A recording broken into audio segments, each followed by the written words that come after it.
Bien, genial. Estamos comenzando la segunda sesión de nuestro curso de análisis financiero para la toma de decisiones. Y estamos viendo, bueno, hemos visto ya las razones de liquidez que nos miden la capacidad que tiene una empresa para cubrir sus obligaciones a corto plazo. También hemos visto que el nivel mínimo de liquidez de una empresa tiene que ser como mínimo 1, ¿no, señores? Pero sin embargo, existen empresas que tienen una liquidez corriente menor a 1. Por ejemplo, una liquidez corriente de 0,8.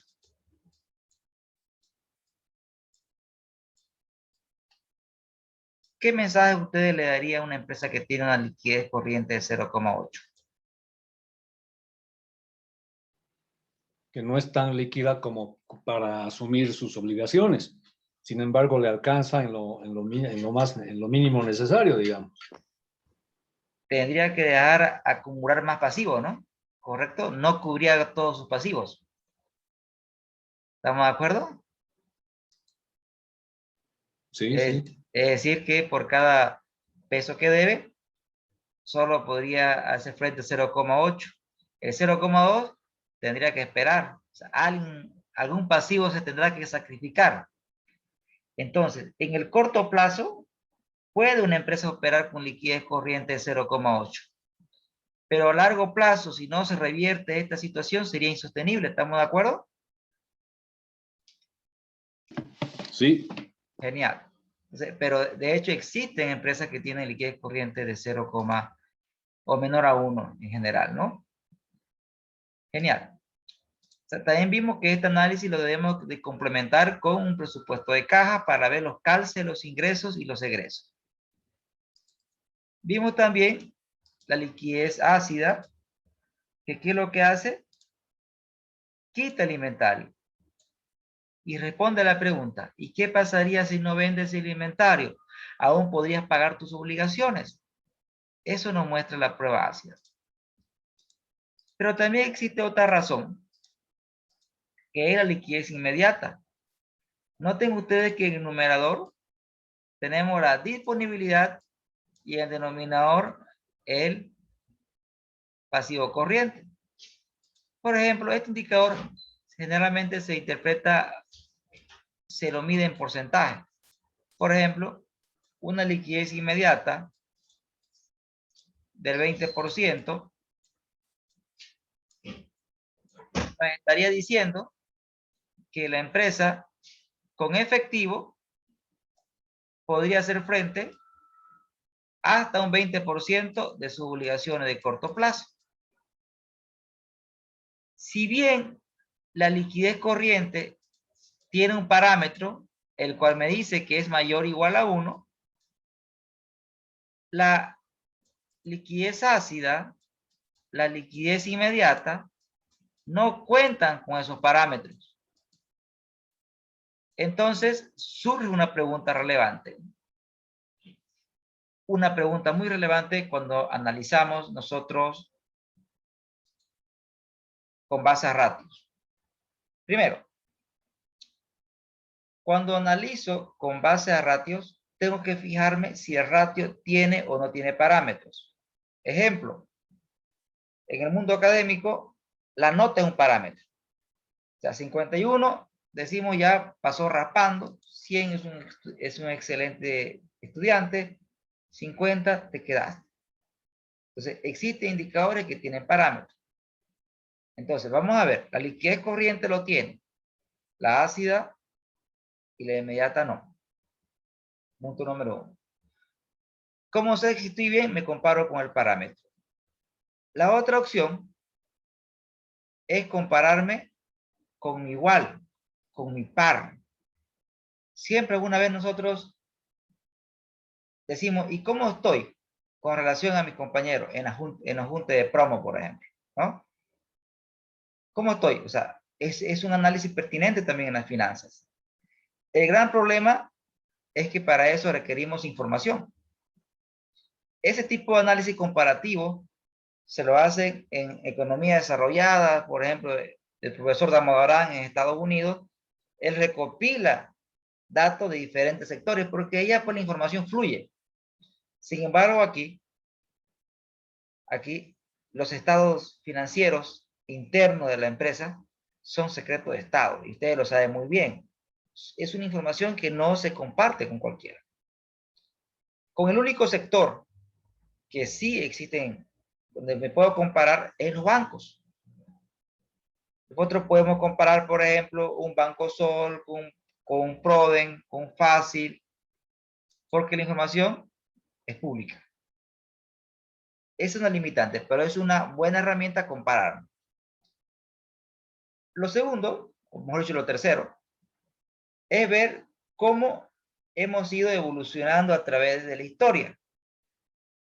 Y a través de la historia, la empresa misma puede establecer sus parámetros para cada indicador.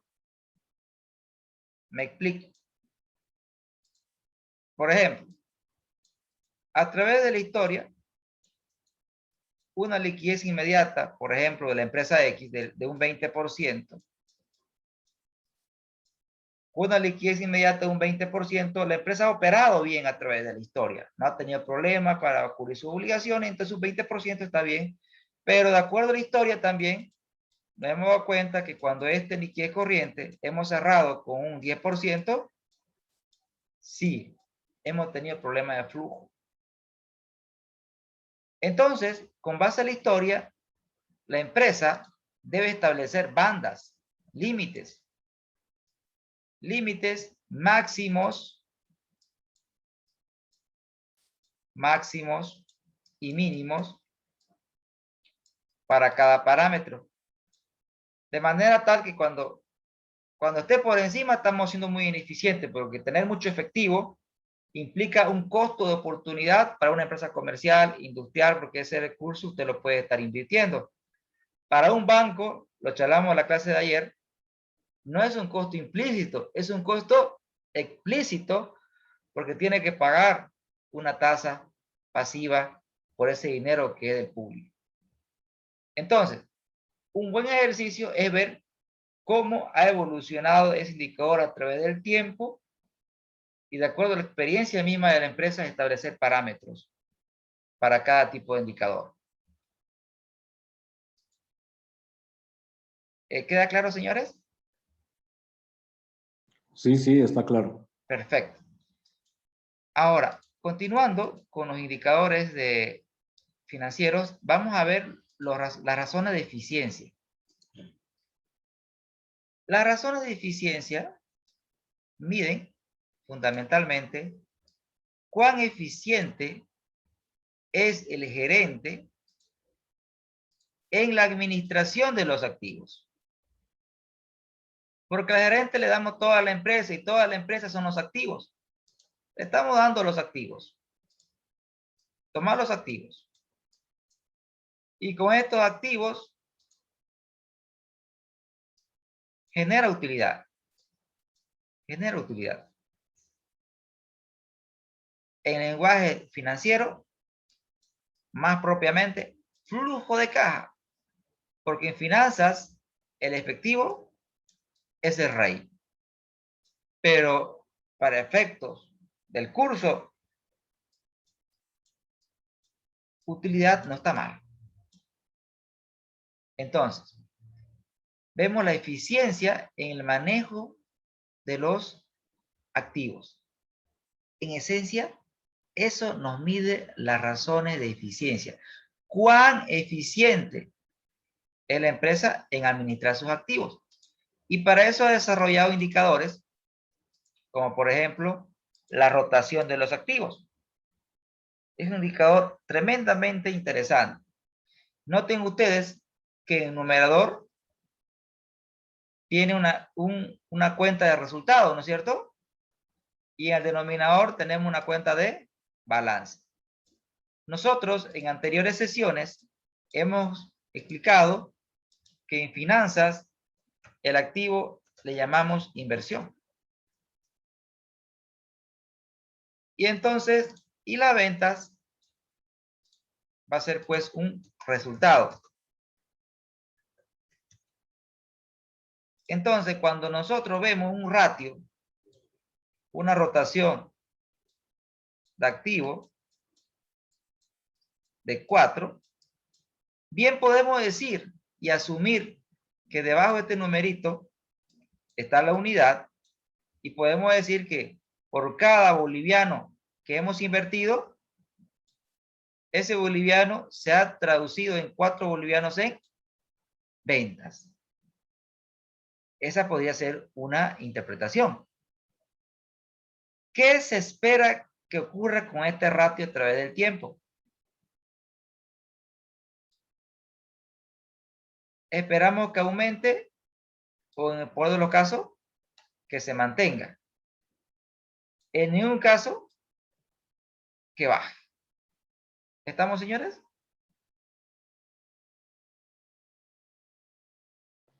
Este ratio significa que por por un boliviano invertido hemos recuperado 4, ¿así se interpreta? A ver, repito, claro.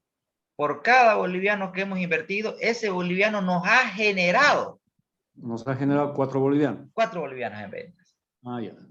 Genial. Perfecto. Genial. Por favor, en cualquier momento de la explicación, usted intervenga. No es necesario que pida la palabra, somos pocos, así que eso es genial. Ahora, hay que tener mucho cuidado. Hay que tener mucho cuidado cuando uno analiza los estados financieros de una empresa. Entonces, por ejemplo, le planteo una situación. Rotación de activos totales. Aquí 4 y acá 3. Ok, bajó. Entonces, podemos decir, la empresa no es eficiente en el manejo de sus activos en la gestión 2021, puesto que en el 2020 por cada peso invertido generaba 4 en ventas. En la gestión 2021, por cada peso invertido generamos 3 en ventas. ¿Qué está pasando en esta empresa con la eficiencia de los activos? Entonces, si uno aplica la academia a rajatabla, podríamos decir que la empresa es ineficiente. Pero sin embargo, nosotros tenemos que ver el contexto de la empresa. Muchas veces este ratio baja, pero no es necesariamente por una mala gestión de la inversión. Puede ser que la empresa hubiera hecho una gran inversión en activos, pero todos sabemos que cuando la empresa hace inversiones estratégicas, inversiones fuertes, los resultados no se ven en el primer año. ¿Correcto? Tiene que pasar un periodo de tiempo para que ese activo se utilice a su capacidad instalada. Entonces, no es que la empresa hubiera sido ineficiente, si fuera este el caso, sino que la fuerte inversión no se ha traducido en ventas en el primer año, pero sí en un horizonte de más de tiempo se va a revertir este indicador. Entonces, no es tan decir de que bajó y le cortamos la cabeza al gerente, preguntemos por qué. Pero si bajó y no se ha hecho inversiones, algo pasa, ¿no, señores? ¿Se entiende el punto?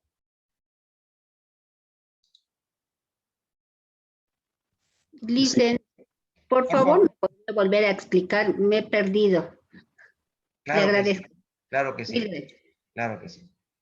Entonces, este indicador, en cuanto a la interpretación,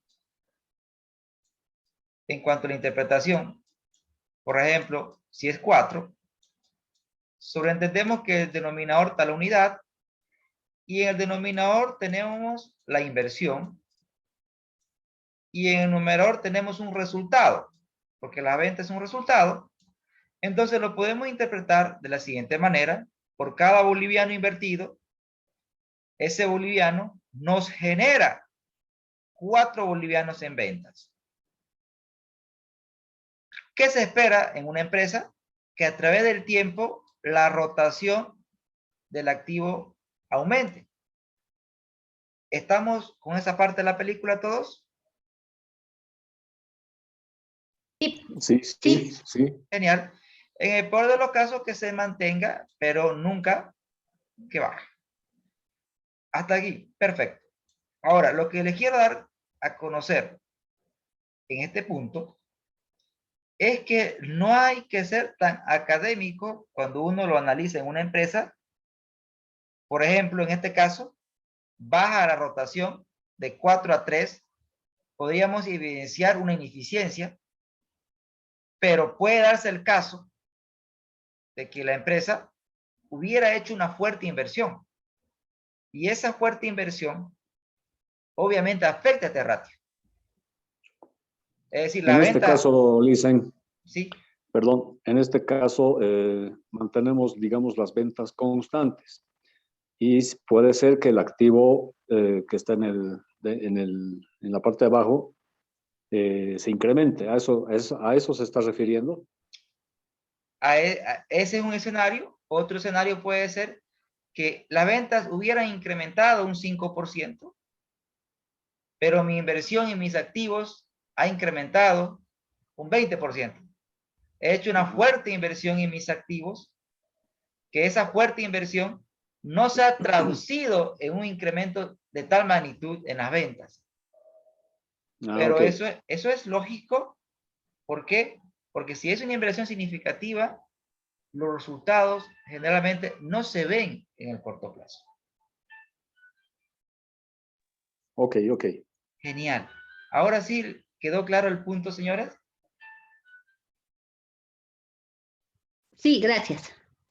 Perfecto, genial. Entonces, continuando con la explicación, vamos a ver otros indicadores. Tenemos el periodo promedio de cobro, que este es un indicador que se calcula dividiendo 360 dividido entre ventas sobre cuentas por cobrar, donde a su vez esto de acá de abajito se llama rotación de las cuentas por cobrar, que es igual a ventas sobre cuentas por cobrar. Entonces, este resultado que tenemos aquí, por ejemplo, si tenemos un nivel de ventas igual a 12,000 y unas cuentas por cobrar de 4,000, entonces tendríamos una rotación en cuenta por cobrar 12,000 dividido entre 4,000, ¿no, señores? Y esa rotación de cuenta por cobrar, ¿a cuánto sería igual?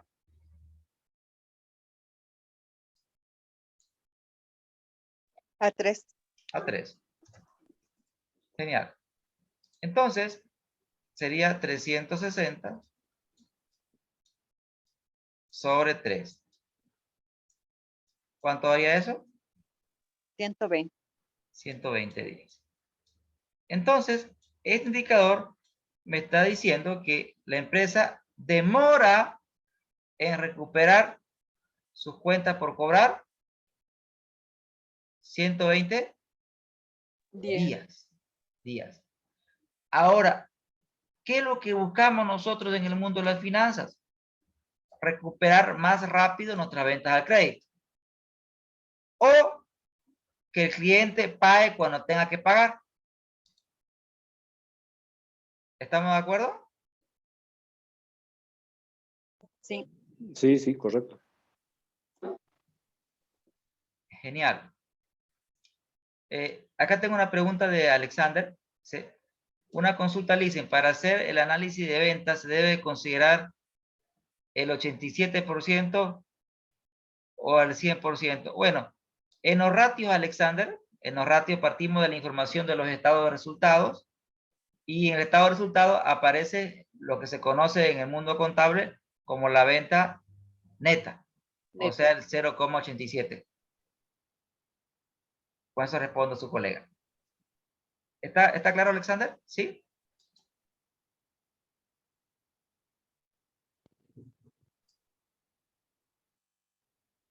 Correcto, Listen. Muy bien.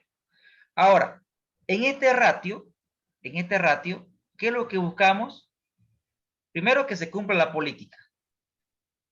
Es decir, si usted da crédito y su política le dice que es a 90 días, y cuando usted hace el cálculo del ratio, le sale 120, ¿qué me está indicando? Mi política me decía 90, pero el ratio es 120. ¿Qué me indica eso?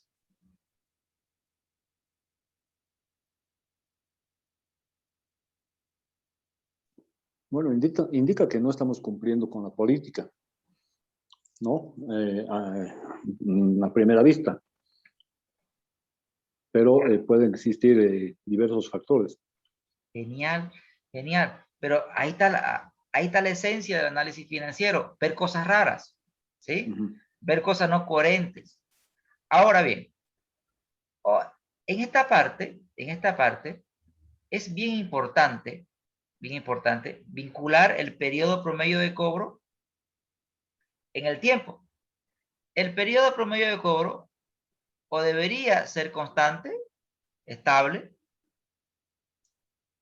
o la empresa debería buscar recuperar su cuenta por cobrar lo más rápido posible. Pero si ustedes ven comportamiento creciente a través del tiempo, eso afecta directamente, si su periodo promedio de cobro a través del tiempo es creciente, eso afecta al flujo de efectivo operativo de la empresa.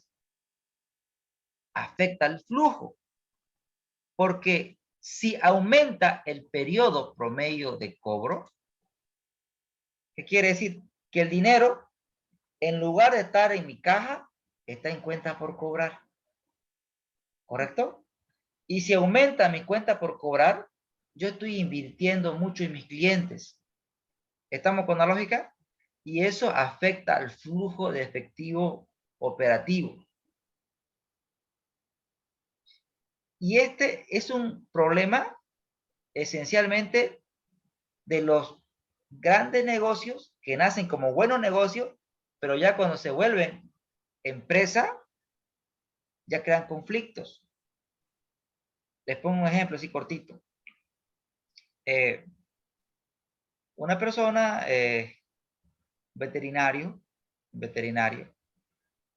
trabajaba por una empresa, aprendió el modelo de negocio, se retiró, lo liquidaron y como hacen muchos, emprenden.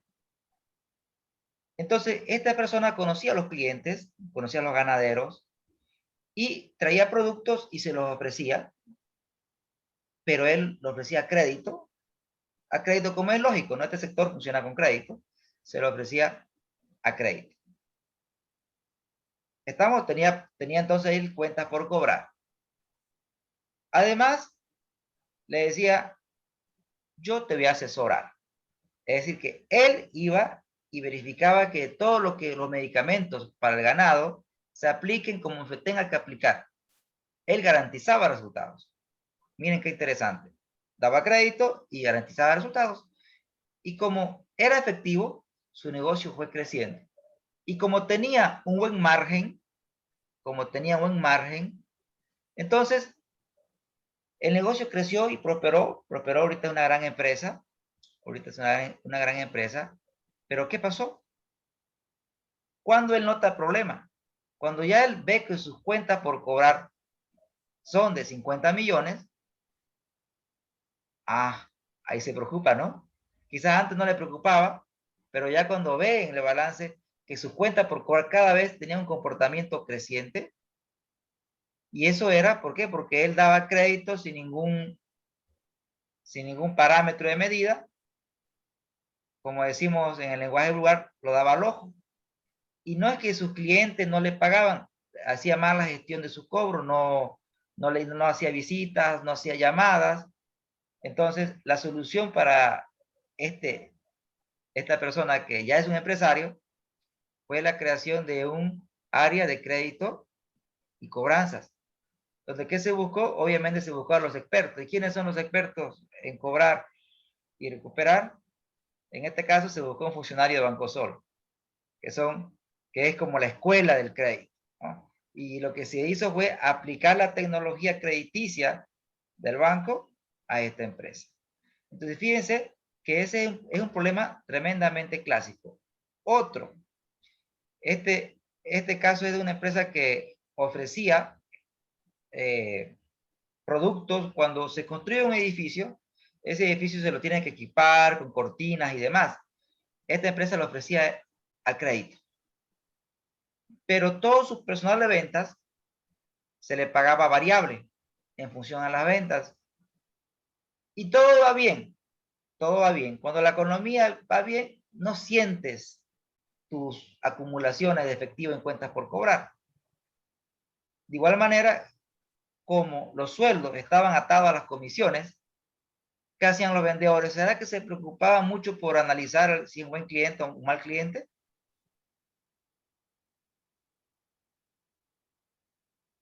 Ellos se enfocaban en vender, vender.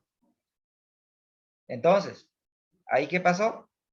Mala política salarial. Entonces, tenían que tener una parte fija, la otra variable, pero también se estableció como hacen los bancos. Por ejemplo, en Bancosol, el mismo oficial que da el crédito es el mismo oficial que, si es que entra el mora, tiene que recuperar, tiene que hacer gestiones de recuperación. No solamente es comisionar, también tienen que cuidar que los créditos que ha otorgado estén vigentes. Entonces, fíjense ustedes, el comportamiento histórico acá es vital. El comportamiento histórico. La historia me dice mucho. ¿Se entiende, señores? ¿Este punto está claro?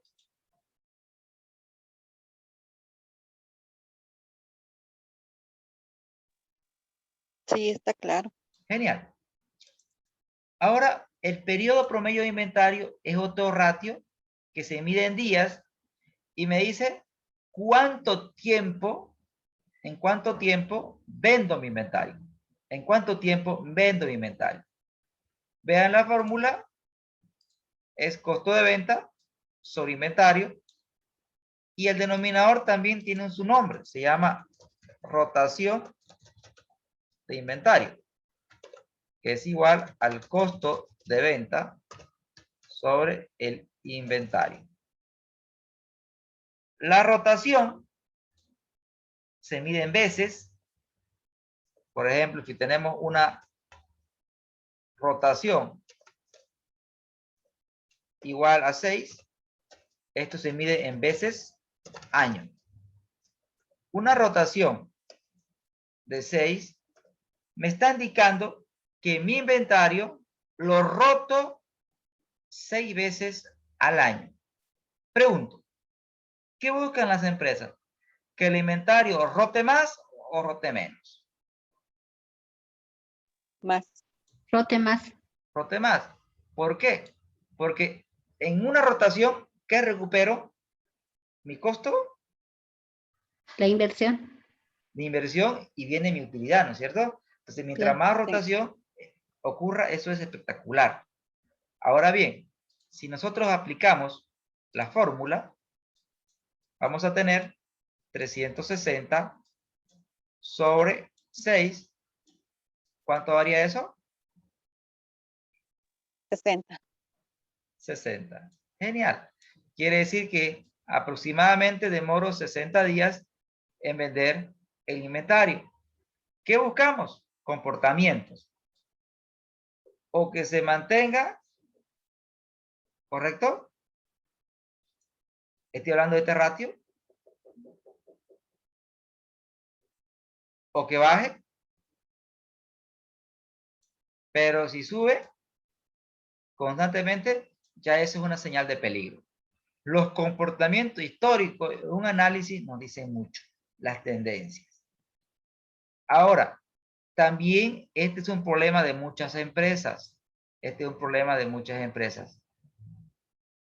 Causa de este problema. Ejemplos. Ejemplo cortito. Este ejemplo es bien interesante y pasa en muchas empresas. Una familia que administra acá en Santa Cruz una cadena de surtidores bien grande, y como es una familia, el hijo se casó, le dio capital para que emprenda al hijo, y como estaba en esa época el boom de vender agua en botellas, ¿no? Se creó una empresa y como siempre se invitó a la familia a participar. Entonces, parte de la familia estaba en producción, parte de la familia estaba en la parte comercial. El estilo de liderazgo del hijo, el dueño, es como muchas personas. Hay personas que no les gusta que nadie esté sin hacer nada. Entonces, él iba a producción y quería ver que todo el mundo esté produciendo. ¿Estamos de acuerdo?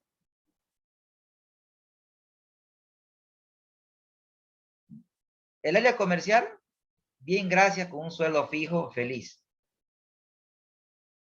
Como a este negocio lo apalancaba los flujos del surtidor, entonces es como usted padre, hijo, yo sé que te va a ir mal al comienzo, espero que mejore. ¿Estamos? Pero ¿qué sucede? Pero ya el inventario comenzó a crecer a través del tiempo de manera significativa.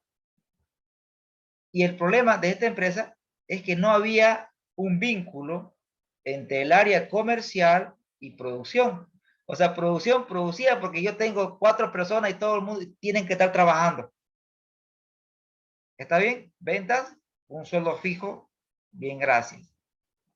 Entonces, en este caso, no existía conexión entre el personal de producción y el personal de ventas. Entonces, ahí la solución es que estas personas tengan nuevamente un sueldo fijo más un variable, se segmentó el mercado, se zonificó y se estableció metas para el área comercial. Entonces, en función de las metas, es decir, las proyecciones en ventas, se decidió cuánto se necesitaba producir. Y obviamente teníamos más personas de las que se necesitaban. Entonces, ¿qué se hizo? Despedir, pues, ¿no? Y despidan, puede haber un primo de la mujer. Entonces, estas decisiones obviamente causaron fricciones familiares, pero se tuvieron que hacer. Entonces, ese es un problema. No comunicación entre producción y ventas. Existen empresas que no planifican las ventas, no hacen estimaciones de la venta, como otras empresas que lo hacen muy bien. Por ejemplo, acá en Santa Cruz, Batebol. El gerente comercial lo tuve yo de estudiante de esta empresa, y yo le dije, ¿cómo hacen ustedes este tema? Ellos estiman, ellos predicen la demanda, y en función de la demanda y tipo de batería, mandan a producción. Entonces, producción produce lo que el mercado quiere. Y si usted produce lo que el mercado quiere, eso le garantiza rotación. ¿Estamos? ¿Se entiende? Sí, sí. Genial. Otro gran problema, por ejemplo, es en las tiendas que venden ropa. Otro clásico. Como hacer inventario de tiendas que manejan grandes volúmenes de ropa se hace pocas veces al año porque demanda mucho tiempo y muchos recursos. Usted no tiene actualizado el sistema en cuanto a las prendas que más rotan.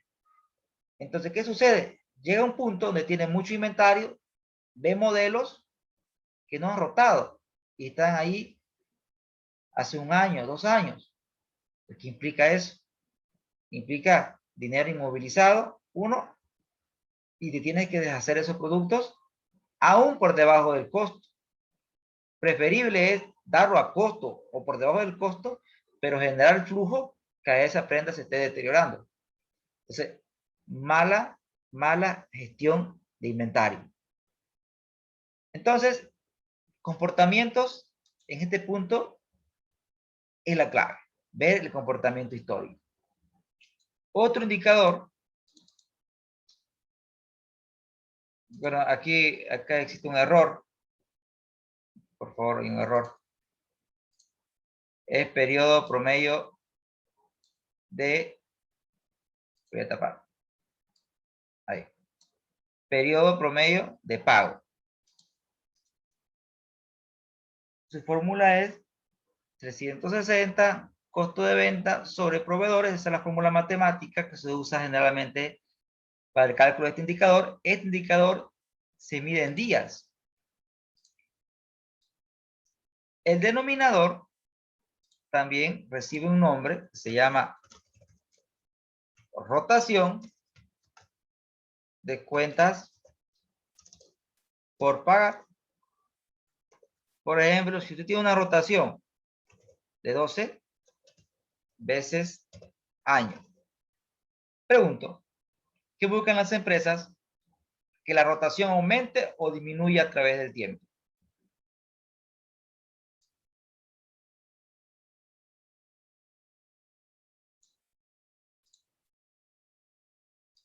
Quizás nos ayude a responder si calculamos el periodo promedio de pago. 360 sobre 12. ¿Cuánto daría ahí el periodo promedio de pago? 30. 30. ¿Qué quiere decir? Que usted demora 30 días en pagarle a su proveedor. ¿Cómo sé que este número es bueno o malo? Fácil.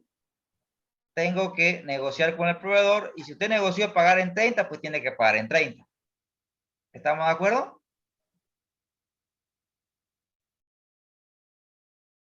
Ahora, ¿cuáles son las aspiraciones de la empresa? Una empresa busca apalancarse lo más que pueda del proveedor. Es decir, si nos da 30, nosotros estaríamos buscando más plazo que nos dé 60. Porque mientras más plazo nos dé el proveedor, más tiempo estamos trabajando con su dinero de él. ¿Estamos de acuerdo?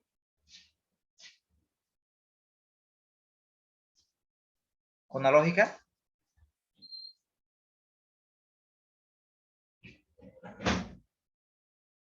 Entonces, repito, en el periodo promedio de pago, buscamos siempre negociar con el proveedor mayores plazos para trabajar más tiempo con su dinero. Pero para las finanzas, la finanza nos dice, ok, busca que el periodo promedio de pago aumente, es decir, que negociemos más plazos con el proveedor. Negociemos más plazos con el proveedor. ¿Y cuándo yo puedo negociar más plazos con el proveedor? Cuando tengo poder para negociar. ¿Y cuándo voy a tener poder para negociar? Si cada vez le compro al proveedor más. Y si cada vez soy puntual, de manera racional, el proveedor, sin que yo le pida, me va a dar más condiciones. Porque va a querer que yo siga siendo su cliente. ¿Me debo entender?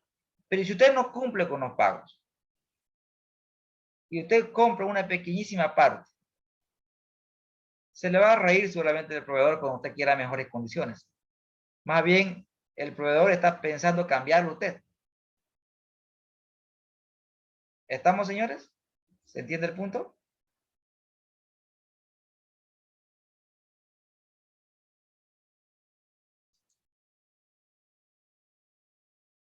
Hola, hola. ¿Me escuchan? Se perdió. Yo lo escucho bien. Sí, sí, le escuchamos, licenciado. Genial. Genial. Y finalmente, está el famoso ciclo de conversión de efectivo, que aquí tiene su formulita. Ahí tiene su formulita, pero para que se entienda más, voy a hacer un pequeño esquemita, así rapidito. A ver, ¿cómo funciona el ciclo de conversión de efectivo de una empresa? Día 0. Empezamos a operar. demoramos 30 días en vender el inventario. Es decir, estamos ante un periodo promedio de inventario equivalente a 30 días. Ok. De los 30 días, demoramos 45 en recuperar la venta a crédito. O sea, lo damos a crédito. Estamos hablando de que 30 más 45, ¿cuánto sería?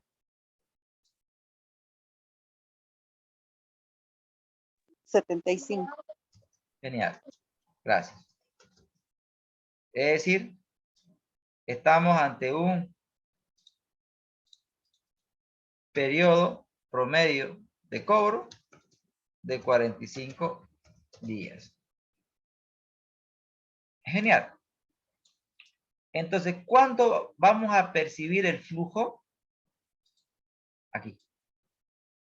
Cuando recuperemos la venta que hemos hecho a crédito. Genial. Pero sin embargo, como nosotros estamos dando crédito al cliente, es lógico pensar que en nuestro modelo de negocio, el proveedor nos tiene que apalancar. Entonces, lo que tenía en inventario, yo lo apalanqué con mi proveedor y el proveedor me da 40 días. Es decir, el periodo promedio de pago del proveedor es de 40 días. Yo demoro 40 días en pagar a mi proveedor. En consecuencia, mi salida de efectivo no se va a dar en el periodo 0. Se va a dar en el día 40. Aquí voy a pagar al proveedor una salida de efectivo. Pero al proveedor le voy a pagar el costo, ¿no es cierto? Cuando el cliente me pague, me va a pagar el costo más una utilidad. ¿Estamos de acuerdo, señores? Sí. Entonces, gracias. Entonces, el ciclo de conversión de efectivo es toda esta zona. Esto es esta zona. Vale decir que el ciclo de conversión de efectivo es el periodo promedio de inventario más el periodo promedio de cobro menos el periodo promedio de pago. En este caso sería 30 más 45 menos 40. ¿Me ayudan por favor con los cálculos? ¿Cuánto daría? 35. 35 días. Entonces, quiere decir que demoro 35 días en recuperar mis recursos invertidos, incluyendo la utilidad. ¿Demoramos cuánto? 35 días en recuperar los recursos que ha invertido, más mi utilidad. Pregunto, ¿qué buscan las empresas? ¿Que el ciclo aumente o disminuya?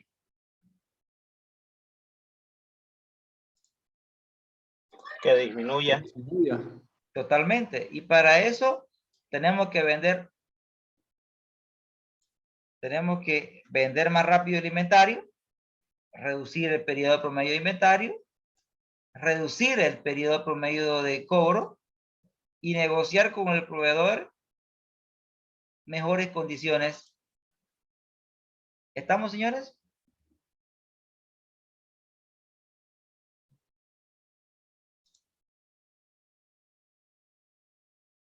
¿Para qué me sirve conocer el ciclo?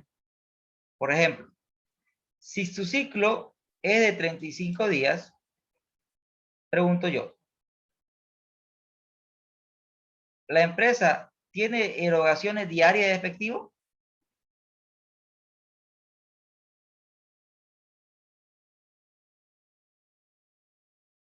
Por ejemplo, Sí. definitivamente, ¿no es cierto? Entonces, el ciclo me dice, si usted va a demorar 35 días en recuperar sus recursos invertidos, este indicador me sirve para determinar cuánto debo tener en caja. usted debe tener en caja la suficiente cantidad de dinero para financiar ¿cuántos días de operación?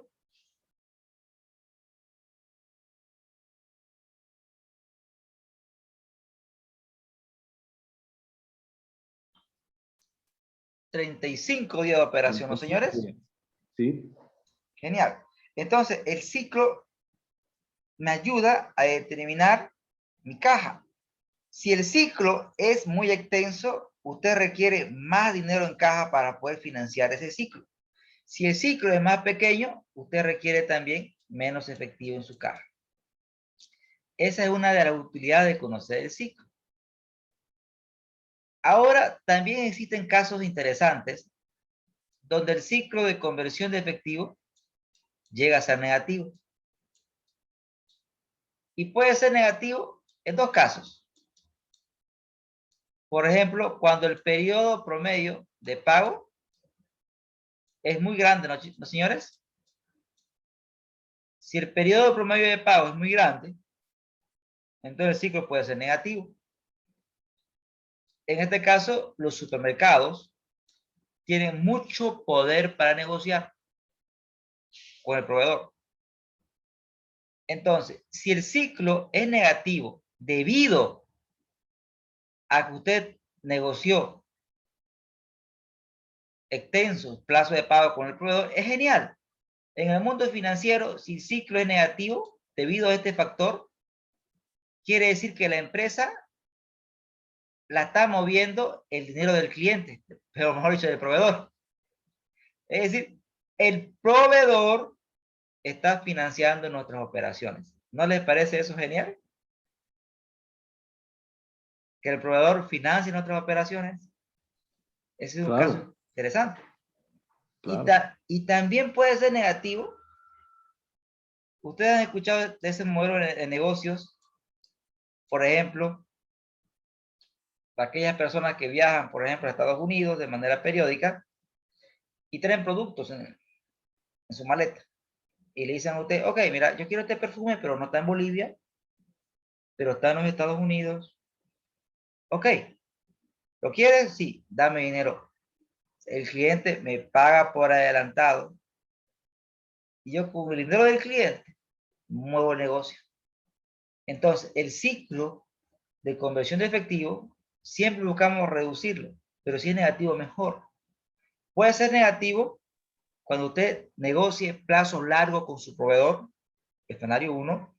Escenario 2, cuando usted trabaje con dinero del cliente. Es decir, el cliente me da dinero y recién comienzo mis operaciones. En ambos casos es espectacular. Si tienen ustedes otro ejemplo, sería genial que lo compartan.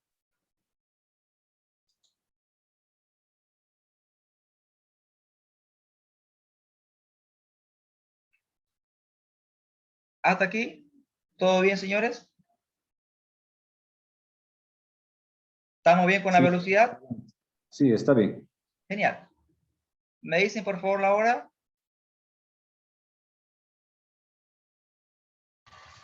9:10. Con 11. Genial, estamos perfectos para la rentabilidad. Genial. Antes de la rentabilidad, vamos a ver las razones de deuda, bien rapidito, y nos vamos a concentrar en los indicadores de rentabilidad y nos vamos al Excel. Genial. Las razones de rentabilidad miden cuán endeudada está la empresa. El primer indicador más usado es el índice de deuda, que es una división, vean ustedes, entre el pasivo y el activo total. Este indicador nosotros lo medimos en porcentaje. Un índice de deuda del 60%, ¿qué me estaría diciendo? Que la empresa financia sus activos con un 60% de pasivos. ¿Y cuánto sería de patrimonio?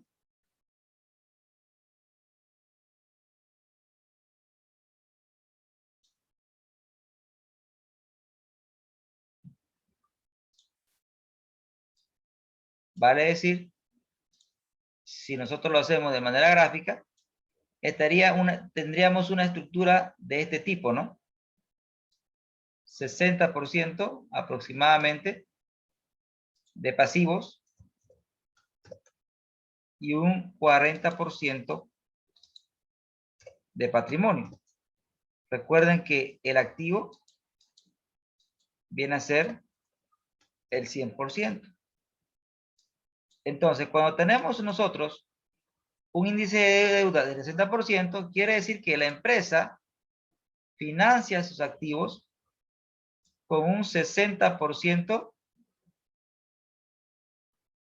de deuda. Y la diferencia, lo que falte para llegar a 100, es patrimonio. Hasta aquí se entiende la interpretación del indicador.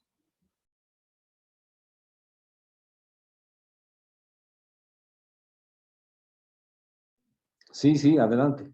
Perfecto. Ahora, ¿qué debo ver? Nuevamente, comportamientos. ¿Cómo evoluciona este número a través del tiempo? En este caso, las empresas definen una estructura de capital. Definen una estructura óptima de capital y lo que buscan es que a través del tiempo se mantenga. Las grandes empresas buscan mantener la estructura de capital. Ojo, cuando digo mantener la estructura de capital, no quiere decir que la empresa no se preste dinero. Es decir, la empresa crece, pero el crecimiento requiere inversión. El crecimiento requiere inversión. Entonces, ese crecimiento va a ser financiado una parte con deuda y la otra parte va a ser financiada con recursos propios. No estoy diciendo que el dueño aporte capital. ¿Correcto? Quiere decir, una empresa define su estructura de capital y planifica el crecimiento. Ese crecimiento va a ser apalancado con deuda y con recursos que el mismo negocio genera. Eso le va a permitir, a través del tiempo, si bien la deuda va a aumentar en términos absolutos, en términos proporcionales, se va a mantener en el tiempo. ¿Me dejo entender, señores? Un ejemplito les ayudaría.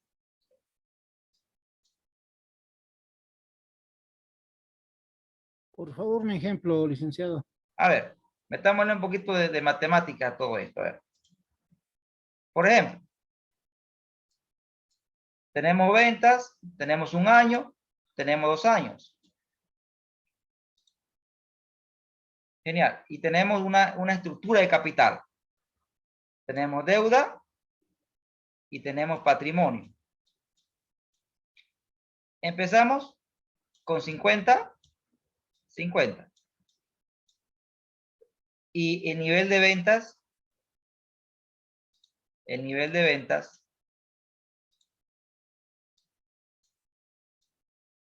que sea 1000. 30. Voy a hacer un ejemplo así bien académico. A ver.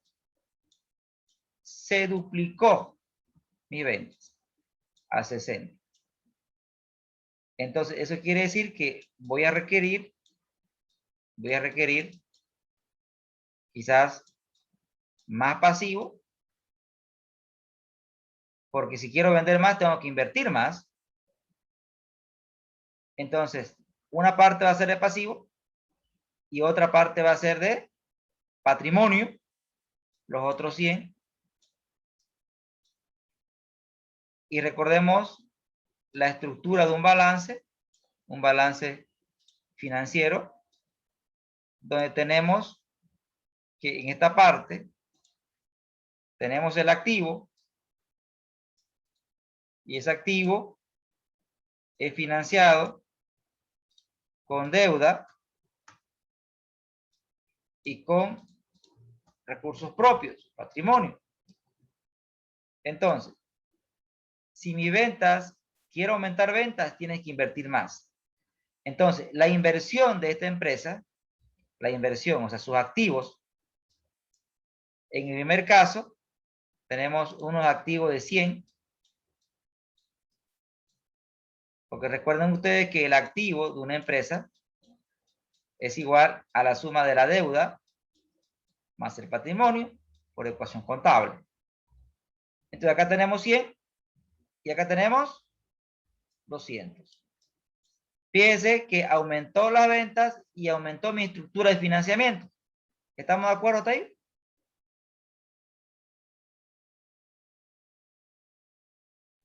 Sí, adelante. Genial. Recuerden que esto es el activo. Calculemos el índice de deuda. ¿Cuánto es el índice de deuda en el periodo 1? En el periodo 2.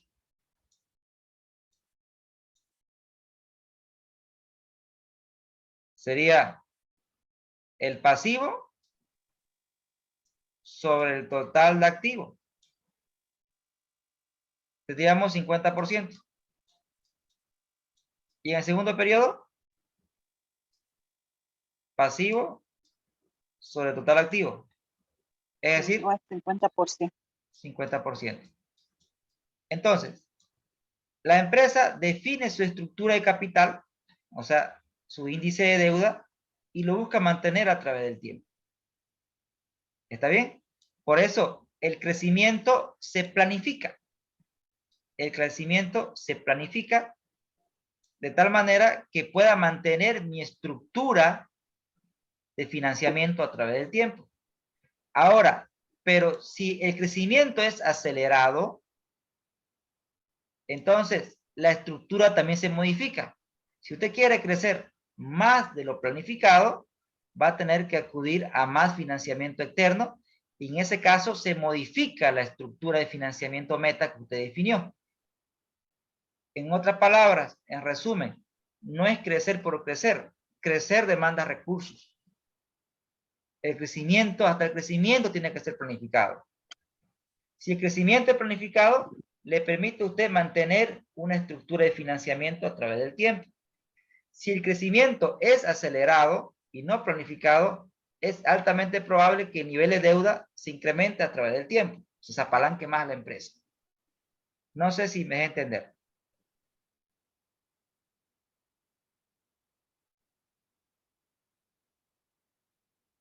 O lo chipé. No, está bien, está bien. Queda claro que para crecer se debe también recurrir a un mayor financiamiento. Correcto. Entonces, claro, es bonito decir, no, hemos crecido, tenemos un emprendimiento exitoso, pero las personas que no saben temas financieros no se dan cuenta de que por detrás existe también elevados índices de endeudamiento, ¿no? Usted lo dijo así, pero bien, bien sencillo. Es correcto, ¿no? Es como a nivel uno ve bienes, ve resultados, pero no vemos deuda, ¿no? ¿Sí? Casa vemos, auto vemos, pero no sabemos las deudas. O sea, es lo mismo que a nivel personal. A nivel personal, el crecimiento en bienes, ¿sí? Tiene que estar, si quiero crecer en bienes, debo mantener también mi estructura de pasivo, ¿no es cierto? Una parte tiene que ser con mi esfuerzo y la otra parte tiene que ser con el banco. Ahora, si quiero crecer más rápido en bienes, pues me apalanco al máximo. Y lamentablemente, digo lamentablemente porque esto es una práctica y ustedes no me van a dejar mentir, que muchas veces cuando solicitamos un crédito, mentimos en los flujos, inflamos los flujos. ¿Y saben qué es lo peor de todo? Que a veces hasta los mismos asesores nos ayudan a que lo inflemos para que ese crédito salga y él cumpla su meta. Así es. Entonces, Sí, así es. entonces Sí. fíjense, este es un ejemplo bien clásico aplicado a nuestra vida de que el crecimiento personal en bienes, si quiero mantener una estructura de pasivo versus recursos propios, ese crecimiento tiene que ser planificado. Si vemos un crecimiento acelerado, es que se ha abusado del apalancamiento. ¿Correcto? Y eso hace que el índice de deuda de la persona aumente. Y la deuda es buena. El apalancamiento es bueno. Pero ya, cuando ya excedemos la capacidad de pago, ya estamos hablando ya no de endeudamiento, estamos hablando de sobreendeudamiento. Cuando una persona se endeuda más por encima de su capacidad de pago. Gracias por el ejemplo, muy interesante. Genial. Entonces, ¿queda claro este punto, señores? Sí, sí, queda claro. Genial.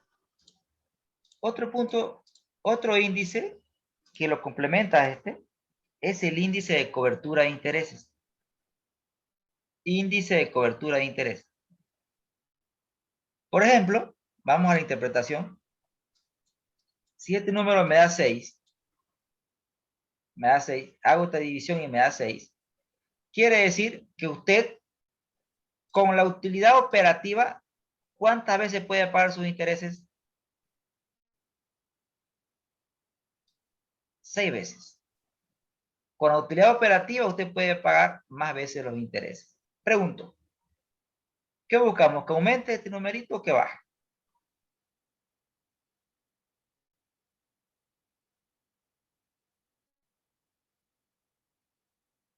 ¿Qué esperamos con la cobertura?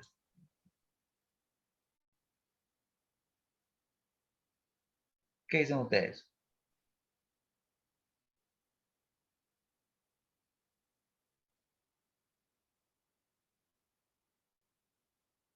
Mientras más cobertura, viene lo interesante. Esta parte es interesante. Mientras usted genere más cobertura de interés, el riesgo financiero baja. El riesgo financiero visto el riesgo financiero visto bajo esta fórmula es la probabilidad de que usted no genere la suficiente utilidad operativa para pagar los intereses. Mientras su cobertura aumente, quiere decir usted con su utilidad operativa puede pagar más veces sus intereses. En este caso, puedo pagar 6 veces los intereses. Entonces, mientras más elevado sea este número, estoy reduciendo el riesgo financiero. Porque si usted con la utilidad operativa puede pagar 6 veces los intereses, tendría que pasar algo muy malo para que este índice sea menor a 1. Porque si es menor a 1, ¿qué implica? Que con la utilidad operativa no puedo pagar mis intereses. Eso es terrible. Toda empresa busca alejarse del 1, ser lo más elevado posible.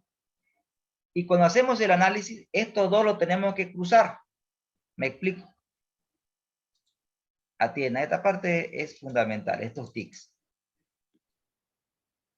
Por ejemplo, si usted ve el índice de deuda de una empresa de un periodo a otro, 50%, y acá es 60%. Entonces decimos, pucha, ha aumentado su nivel de endeudamiento. Ha aumentado su nivel de endeudamiento. Esta empresa está más expuesta a riesgos financieros. Porque ha aumentado su nivel de endeudamiento. ¿Es lógico pensar eso? ¿Es lógico pensar que mientras usted esté más endeudado, se expone más a riesgo financiero, señores? Claro. Perfecto. ¿Estamos bien ahí? Pero debo preguntarme, ¿fue buena deuda? ¿Mala deuda? El índice de cobertura de interés me ayuda. Si observo que el índice de cobertura de interés aquí es 4 y acá aumentó a 8. Caray. ¿Qué quedamos entonces? ¿Aumentó o no el riesgo financiero? Vemos que bajó el riesgo financiero. Buena deuda. Es decir, deuda que se aplicó a un activo y ese activo me ha devuelto mucha rentabilidad en ventas y ha hecho que mi cobertura aumente. Ese se llama el famoso ciclo genial de la deuda. El ciclo genial es que si usted aumenta la deuda, esta deuda se aplica a activos fijos. Estos activos, a su vez, incrementan las ventas. Y al incrementarse las ventas, también se incrementa la utilidad operativa. En consecuencia, el índice de cobertura de interés aumenta. Buena deuda. Mala deuda. Incrementa usted la deuda, pero usted esa deuda la aplica a gasto. O sea, no hace inversiones. En consecuencia, no crecen las ventas. Utilidad operativa estancada, pero sin embargo, el índice de cobertura de interés baja. ¿Por qué baja? Porque ahora, al tener más deuda, voy a tener que pagar más intereses, ¿no, señores? Con la misma utilidad operativa. Entonces, ¿esto es un buen síntoma de buena deuda? Definitivamente, esto es un síntoma de mala deuda. ¿Se entiende, señores? Sí, se entiende. Perfecto. Vamos con los márgenes volando. Acá me olvidé de uno. Y este es importantísimo. Es el índice de calidad de deuda. El índice de calidad de deuda. A ver, por ejemplo, si este índice de calidad de deuda se mide en porcentaje, veamos dos empresas, ¿no? Para que se entienda este numerito. Índice de calidad de deuda. Aquí que sea 20% y acá que sea 80%. Empresas del mismo sector. La empresa A concentra de todo su pasivo el 20% a corto plazo. La empresa B, de todo su pasivo, concentra el 80% a corto plazo. Analicemos. Analicemos. La empresa B tiene más presión sobre la liquidez. ¿Están de acuerdo? Concentrar de toda mi deuda mucho a corto plazo, ¿eso presiona mi liquidez? ¿Eso estresa mi liquidez? Sí. ¿Estamos de acuerdo todos con la película? Sí, Genial. Pero también estamos de acuerdo que más rápido nos vamos a deshacer de la deuda, ¿no? En el tiempo terminando pagando menos intereses. ¿De acuerdo?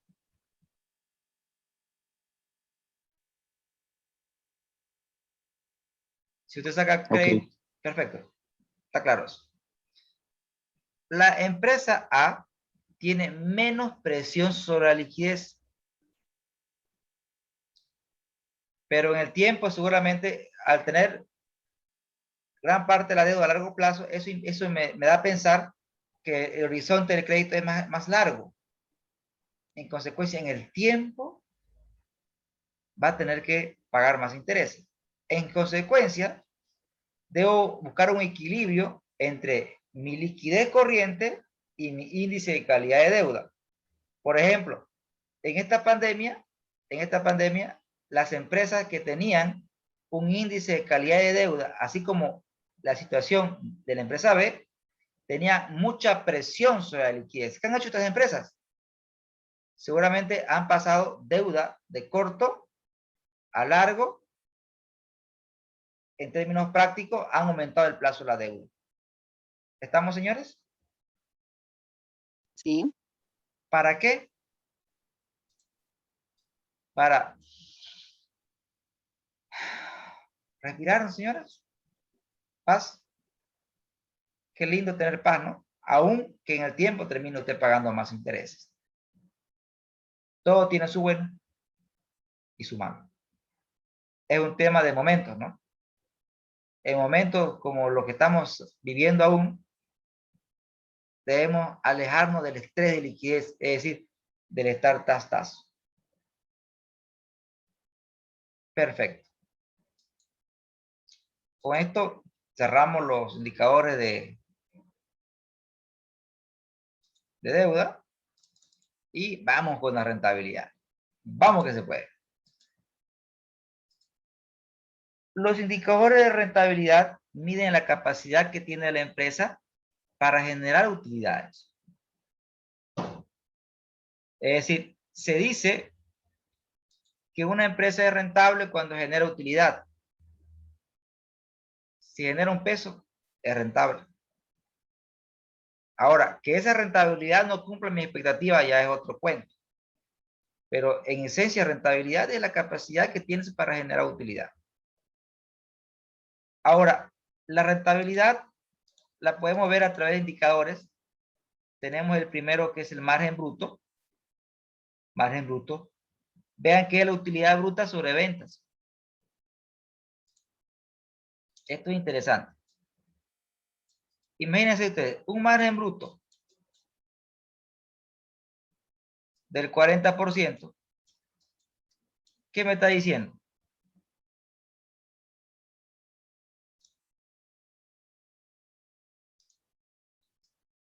Que de mi venta, 60% se ha ido para costo.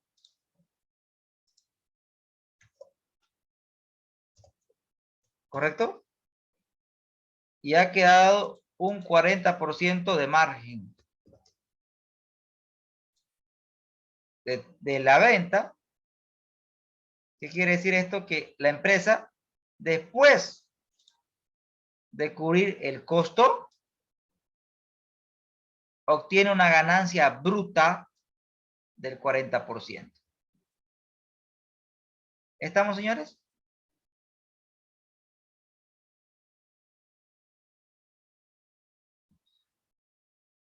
¿Qué buscamos como empresa? Tener siempre mejores márgenes. ¿Cómo obtengo mayor margen?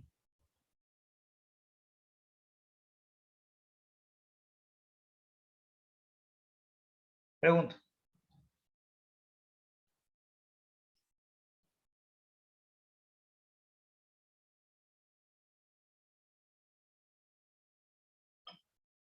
¿Cómo una empresa puede tener mayores márgenes?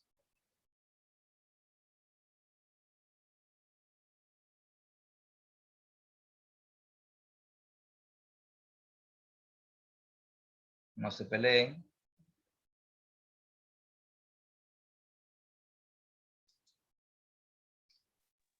Bueno, aumentando la utilidad bruta, ¿no?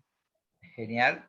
O bajo otra interpretación, haciendo que la velocidad de la utilidad bruta sea mayor a la velocidad de las ventas. En términos de crecimiento, muy En bien. términos de crecimiento. Ok, matemáticamente es correcto. En realidad, el margen bruto, y me voy a tomar una explicación así bien breve, pero matemática. Y esto es importante porque esto es análisis, pues, ¿no? Esto es análisis que ustedes quieren ver Excel, pero si no tenemos esto claro, creo que no va a tener utilidad el curso. ¿Sí? A ver, un análisis matemático bien simple del margen para entender. A ver, el margen bruto, ¿están viendo lo que estoy escribiendo? Decía con Excel y el profesor está escribiendo en la pizarra, no cuadra, ¿no? Ya vamos a ver la explicación. La utilidad bruta, estamos de acuerdo que es igual a ingresos menos costo de venta sobre ingreso, ¿no? O ventas. Esa lógica está correcta, ¿no, señores? Sí, sí. Y el ingreso sabemos que es precio de venta por la cantidad que usted vende Y el costo de venta generalmente es el costo variable unitario bajo el enfoque de costeo variable por la cantidad que vendemos. Sobre ingreso, que es precio de venta por cantidad vendida. ¿Estamos de acuerdo con esta aritmética? Sí. ¿Sí?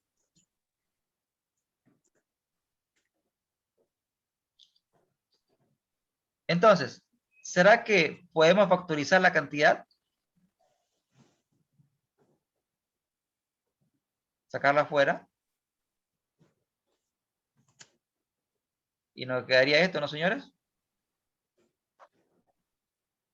¿Estamos de acuerdo?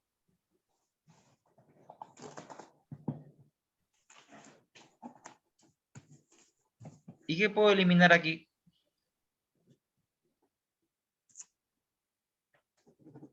En resumen, ¿mi margen de qué depende?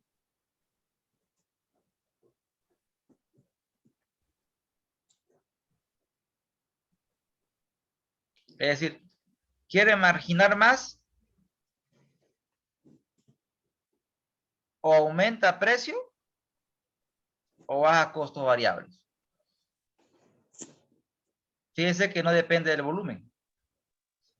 Eso es algo importante, que el margen es un diferencial de precios y costos variables. Lanzo otra pregunta.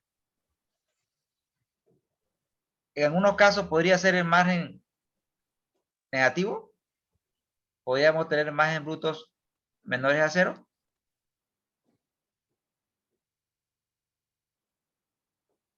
Sí, es posible, siempre que el costo de venta unitario supere al precio de venta.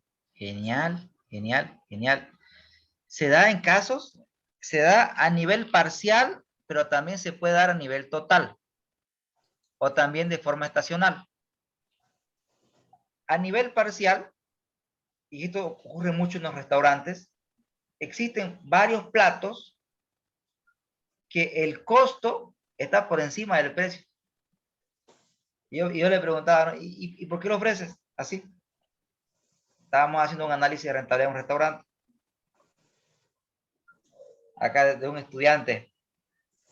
Una de las materias que dicté cuando empecé a ser docente es costo para gastronomía. Y créanme que no hay mejor escuela para entender costo que el sector gastronómico. Es un espectáculo. Porque los chicos saben, hacen desde el primer día costear una receta. Entonces, en su restaurante, haciendo el análisis de costo, tendría platos, ofrecía platos que su precio estaban por debajo del costo variable. Entonces, eso es a nivel parcial. Y la pregunta es, ¿por qué? ¿Sabe qué, profesor? Lo que pasa es que mucha gente viene por este plato. Pero ¿sabe qué? Me terminan comprando también este otro. Y de este otro gano. O sea, a nivel parcial, puedo tener productos que tengan margen bruto negativo. Pero a nivel total, se revierte la torta y termina siendo positivo. No sé si me dejo entender. Sí, sí, está Sí, entendible. es un caso de diversificar la producción también, ¿no? Correcto, correcto, correcto. A eso, bien, eso se llama en el mundo financiero sinergias, ¿no? Sinergias, causar sinergias. Es decir, que venda por este producto y me compren el otro, quizás en este no gane tanto, pero en el otro recupero. También se puede dar a nivel total, si alguien de aquí está en el sector agrícola, los precios internacionales de la soya fluctúan en los mercados internacionales. Y se ha dado el caso de que los precios han caído tanto que están por debajo del costo. Y particularmente, no me lo contaron, yo lo vi, en una empresa agrícola en la ciudad de Santa Cruz de la Sierra. Ahí, ¿y por qué tu margen bruto es negativo? Porque yo lo había visto a nivel parcial, pero nunca había visto una empresa agrícola. Entonces, ahí fue cuando él me explicó y realmente entendí y comprendí de manera perfecta cómo la biotecnología puede ayudar al sector agrícola cruceño.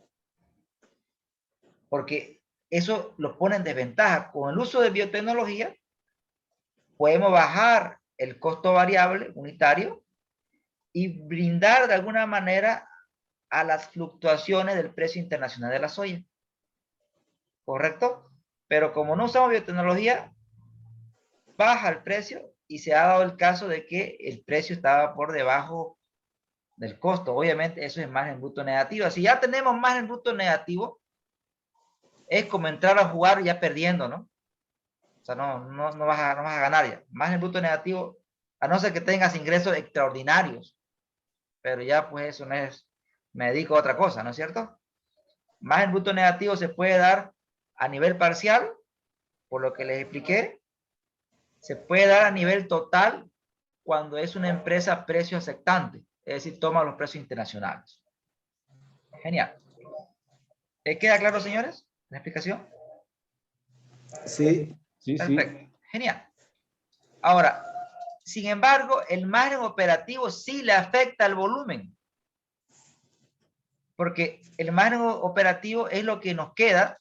Por ejemplo, si tenemos un margen operativo del 20%, esto me indica que después de cubrir costo de venta, después de cubrir gasto operativo, ¿con cuánto nos quedamos? Con 20%. Es decir, si vendemos 100, nos quedamos con 20. Ahora, ¿qué afecta al margen operativo? Los precios, los costos variables, obviamente los costos fijos, y aquí sí entra el volumen. Acá sí entra el volumen. ¿Qué es lo normal? Lo normal es que el margen operativo en una empresa o se mantenga o aumente. ¿Está bien? Es decir, algo normal en una empresa es que el margen operativo aumenta a través del tiempo. ¿Por qué? Porque si mis ventas crecen al 10%, mis costos, pues mis costos fijos no van a crecer al 10%. ¿Estamos de acuerdo? Normalmente las ventas crecen más rápido que mis costos, o sea, crecen mucho más rápido que mis costos fijos. Mis gastos operativos, cuyo mayor componente es sueldos y salarios, crece en función de los incrementos salariales, crece al 5%, 6%, pero mis ventas deben crecer mucho más. Eso es lo normal en una empresa. Entonces, eso hace que tu margen operativo o se mantenga o baje. Si es que aumenta, pasa algo.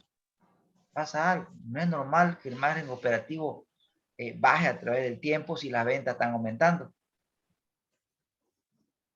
Si las ventas están aumentando y el margen operativo decrece, pasa algo con los gastos operativos. Hay que revisar.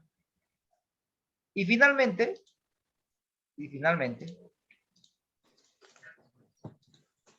tenemos el margen neto, o sea, lo que queda después de todo lo anterior. Neto. Es decir, después que de esta torta, una parte se comió el costo de venta, otra parte de la torta se la comió los gastos operativos, otra parte de la torta está el banco, otra parte de la torta está el Estado, y finalmente, lo último de la torta es para el dueño. Lo cual implica que si usted tiene un margen neto del 20%, indica que la empresa, después de cubrir costo de venta, después de cubrir gasto operativo, después de cubrir intereses, después de pagar al Estado, tiene una ganancia neta del 20%. Obviamente, toda empresa busca que el margen aumente. ¿Estamos, señores? sí. Bien. Sí, sí, correcto. Genial. Ahora vamos a algo crítico y algo filosófico. Rentabilidad. Rentabilidad. Para hablar de rentabilidad, generalmente hablamos de lo siguiente. En el numerador siempre vamos a tener un resultado. En el denominador vamos a tener una inversión. Porque la rentabilidad, estamos todos de acuerdo en este razonamiento, la rentabilidad es el resultado sobre una inversión. ¿Estamos de acuerdo?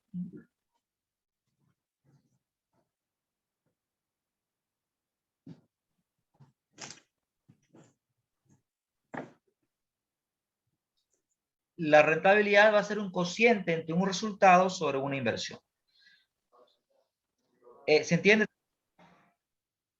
Se entiende, se entiende. Perfecto. Ahora, preguntémonos si los márgenes que hemos analizado cumplen. Pregunto, ¿la venta es una inversión o es un resultado?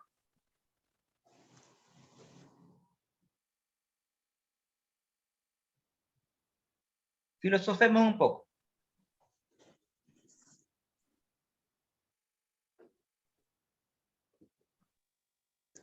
Bueno, la venta es es una inversión.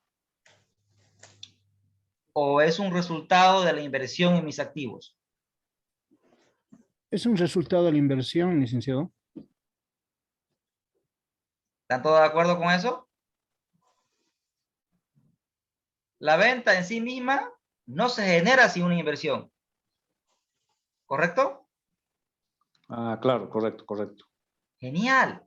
Entonces, los márgenes,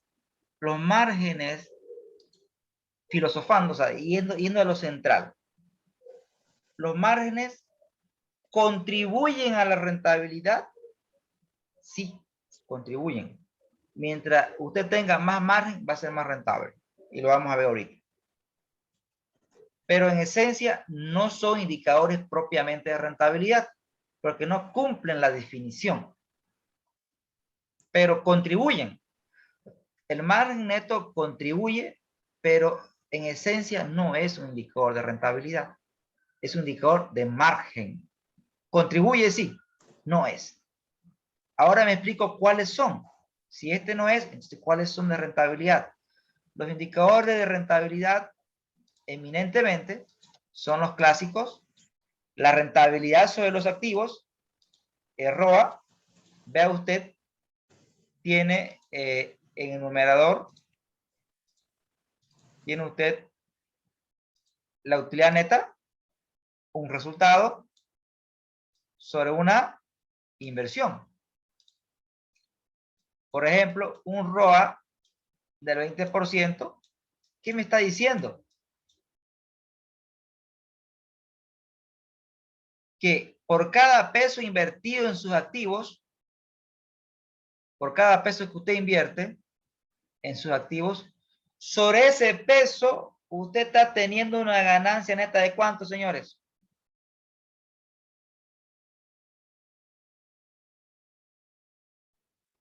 Del 20%. Del 20%. Del 20%. Entonces, obviamente, nosotros buscamos siempre aumentar este ROA. Pero el ROA me mide la rentabilidad global. O sea, me mide la rentabilidad de todos mis activos. ¿Y quién administra los activos?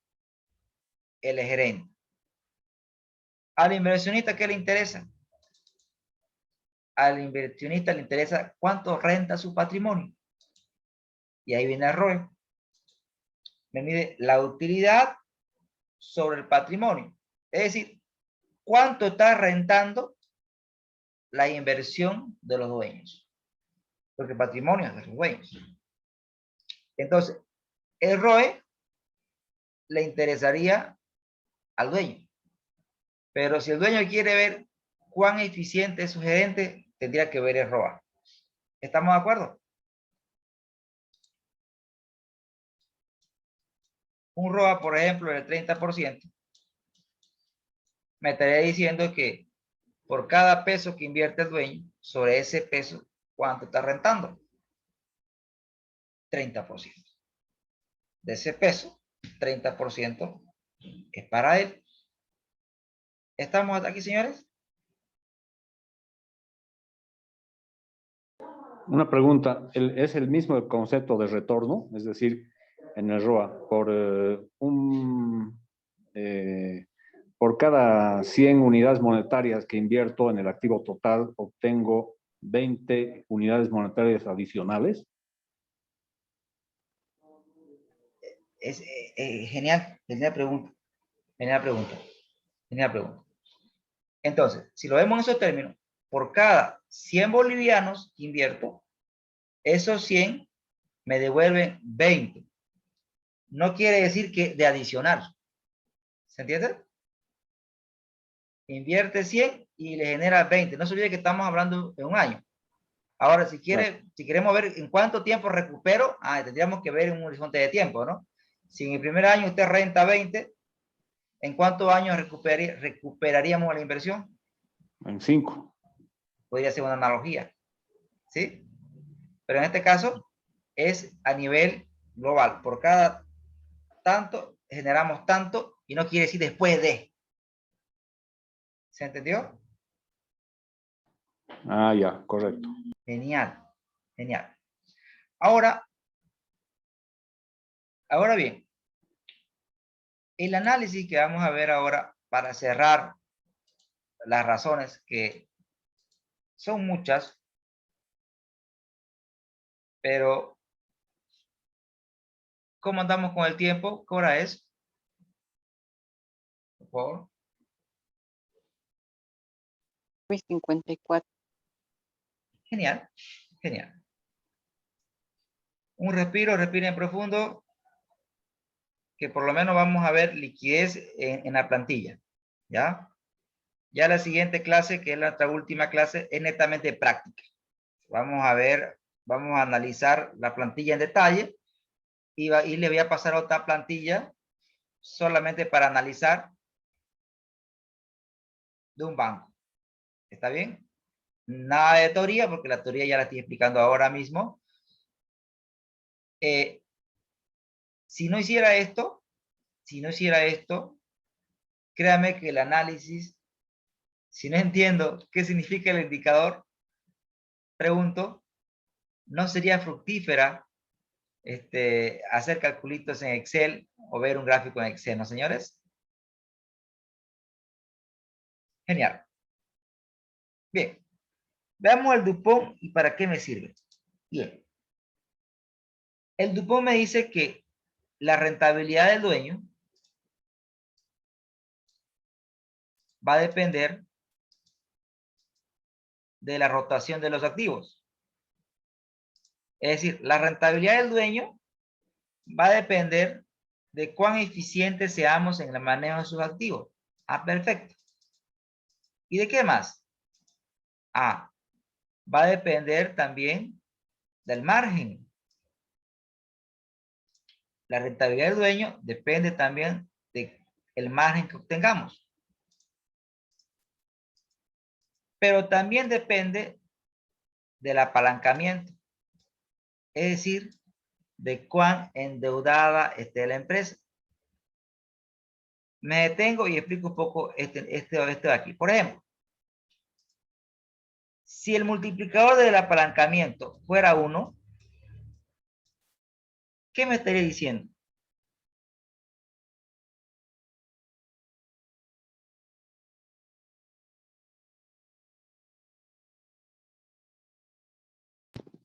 Que el activo total es lo mismo que el patrimonio. Lo cual implica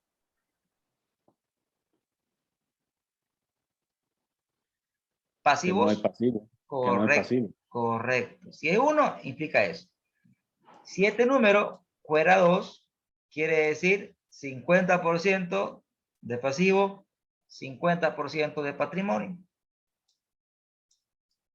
Si este número fuera 4, quiere decir 25% de patrimonio, 75% de deuda. Entonces, mientras aumenta el apalancamiento, el multiplicador quiere decir que aumenta la deuda. ¿Se entiende, señores? Sí. Genial. Ahora miren lo genial del análisis Dupont. Por matemática,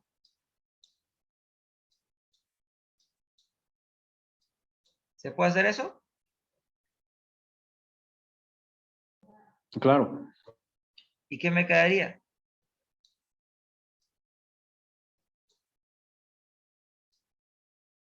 Que es igual al ROE. Ro- Genial. Entonces, Dupont, ¿qué me dice? Dupont, ¿cuál es su juego, Dupont? Dupont me dice de dónde viene tu rentabilidad. O sea, un análisis financiero sí o sí tiene que estar Dupont. Porque el Dupont me está diciendo de dónde viene la rentabilidad. ¿Es rentable porque tienes un buen margen? Ejemplo, me dedico a vender casas. Apunto a margen. Porque la venta de casas no tiene mucha rotación, ¿no, señores? Pero sí tiene Claro. buen margen. Así es. ¿Quiere rotación? Venda panes. ¿No? Va a tener alta rotación. Pero ¿cómo andamos con el margen?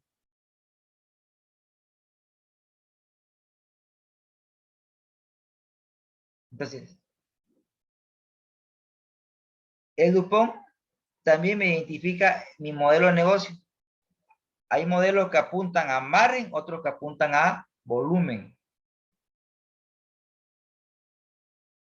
Hay que tener muy claro mi negocio, ¿qué es? ¿Es de margen? O sea, de margen, mi rentabilidad la voy a obtener por el margen o mi rentabilidad la voy a tener por la rotación. Desde el punto de vista estratégico, esto mata a las empresas. Ejemplos. Me imagino que pasa en todas las partes de Bolivia. En las universidades públicas alrededor se crea un conjunto de vendedores informales de comida, donde los precios pues son bajísimos.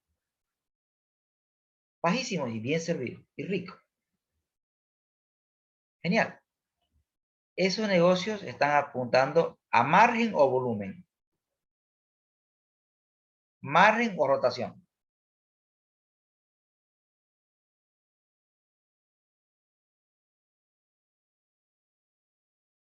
Precios bajos, cerca de una universidad pública. Definitivamente, Rotación. rotación. Rotación. Ahora, a una churraquería se le ocurrió la genial idea de ubicar sus instalaciones en una zona de margen. Rica la comida. 40, un churraquito, antes de la pandemia, versus 15, 40 versus 15, no aguantó ni 2 meses, jóvenes, señores. O sea, ¿cómo vas a ir a una zona de volumen con tu negocio de margen? Entonces, es importante ver eso. Ahora, veamos algunos ejemplos. ¿Para qué me serviría esto? Voy a simular dos empresas. Dos empresas.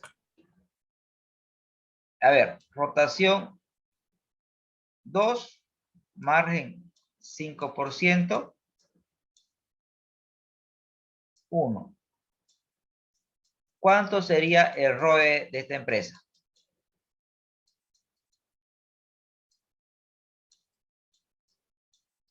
Empresa A.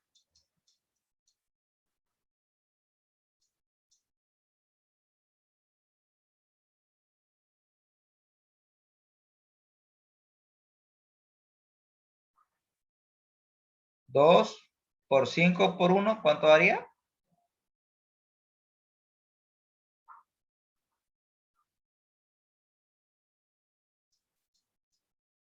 ¿Estamos de acuerdo que 10%?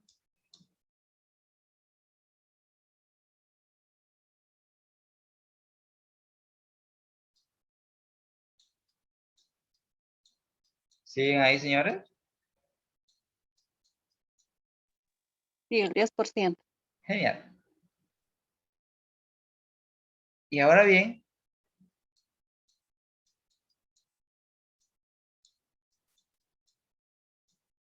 ¿cuánto será el ROE de esta empresa?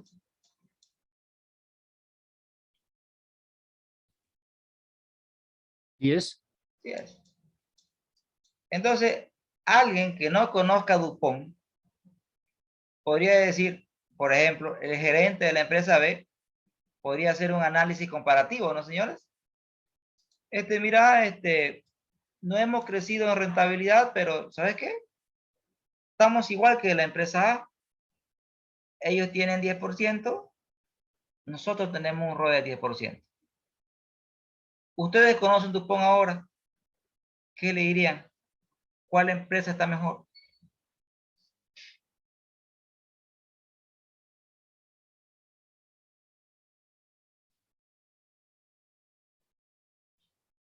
¿Qué dirían ustedes con lo que ven?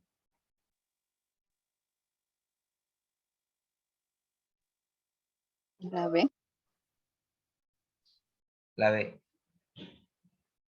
Bien. La B. Es decir, que ambas son más rentables, pero la B está más apalancada. O sea, la B entonces tiene más riesgo financiero. ¿De dónde les gustaría que venga su rentabilidad? ¿De la eficiencia?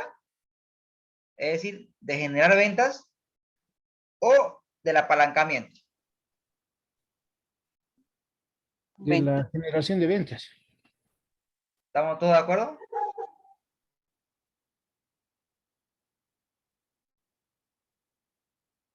Es más sano que mi ROE provenga de la rotación que del apalancamiento. ¿Por qué? Porque no se olviden que el apalancamiento viene acompañado de un amigo, ¿no? Que es el riesgo financiero. Me pone a mayor riesgo financiero. Entonces, si son dos empresas del mismo sector y me generan la misma rentabilidad, yo debo analizar de dónde viene la rentabilidad. En este caso, la rentabilidad de la A viene por la eficiencia en el manejo de sus activos. La empresa B es menos eficiente en el manejo de sus activos. Fíjense, su rotación es 1. Es menos eficiente. Pero ¿por qué tiene la misma rentabilidad? Ah, porque está apalancada. ¿Se entendió, señores?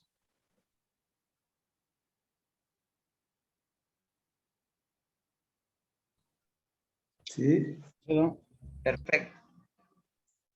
Con esto, entonces, cierro el círculo de las razones. Hemos interpretado, analizado.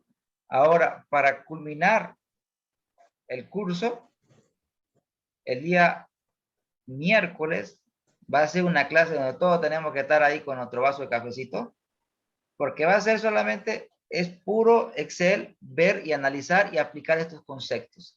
Por eso es importante que la grabación la van a tener mañana y repasen estos conceptos para que la parte aplicativa del taller sea fructífera para todos y cada uno de ustedes. ¿Estamos bien, señores? De acuerdo. Genial. De acuerdo, ingeniero. Genial. ¿Aprendimos algo el día de hoy? ¿Podemos decir que nos ganamos el sueldo? ¿Podemos irnos a descansar tranquilos? Sí. Algo. Genial. Gracias a todos por la paciencia. Gracias por la espera. Tuve un pequeño percance. Pero el miércoles con todo, práctica a 1000. Gracias a todos. Descansen. Gracias, buenas descanse bien, Hasta Lisa. luego, Listo. Gracias. ese es algo- Listo. Hasta el miércoles. Hasta el miércoles.